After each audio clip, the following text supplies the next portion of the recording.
Welcome back. Well, if you're the Biden campaign, yesterday's polling numbers, they were post-debate polling numbers. They looked pretty bad. You hoped, well, you get a bad poll every now and then, and it's an outlier. Maybe it's a fluke. That was your hope if you're the Biden campaign. 24 hours later, another new national poll conducted entirely after that first debate. Let's show it to you. Here it is. Look at this. This one even worse for Biden than the one we were talking about yesterday. Quinnipiac now has Joe Biden after the debate down to 22%, barely leading Kamala Harris. She's at 20%.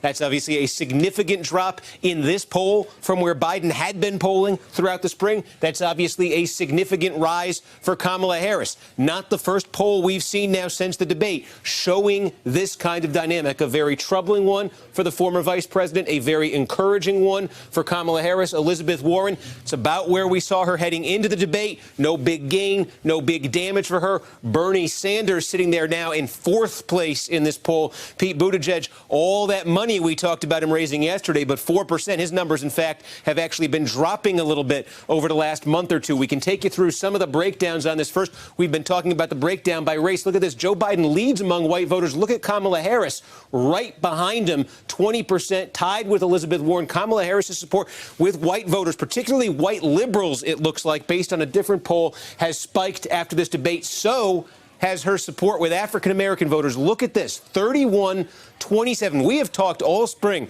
about Joe Biden doing so much better with black voters than white voters, black voters powering Joe Biden into that lead, that big lead he had nationally. Now here's Kamala Harris. She's only 4 points behind him for the black vote in this poll. Another poll out yesterday had her at 24% with black voters. She'd been in single digits with black voters in some polls. Now she's within striking distance of Joe Biden. Remember, 1 out of 4 votes cast next year in the Democratic primaries will be by black voters. If Kamala Harris can put together African Americans and white liberals, we've seen that coalition work in a Democratic primary before. You can ask Barack Obama about it because it's what got him the nomination back in 2008. Also, a gender gap in this poll a bit for Kamala Harris. Look, among men, she's at 14%. Among women, she leads. She's at 24%. Biden, 22% in both of them. And one other poll to tell you about today, this one out of Iowa, the leadoff caucus state. Joe Biden leads. It's only an 8-point lead. Second place, you guessed it, Kamala Harris. She has surged nationally. Here's a poll that says she has surged in the first in the nation caucus state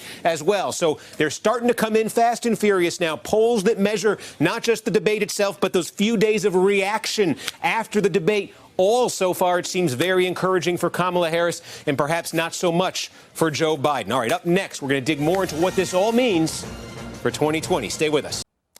Hello, YouTubers. If you're watching this, it means you've checked out our channel, so thank you. Now do me a favor, subscribe by clicking on that button down there. Click on any of the videos to watch the latest interviews and highlights from MTP Daily and MSNBC. You can get more Beat the Press content every morning in the First Read newsletter. If you're tired of content that you don't know anything about where it came from, you don't have to have that problem with us. NBC News, MSNBC, MTP, and the Meet the Press mindset right here for you on YouTube. Subscribe now.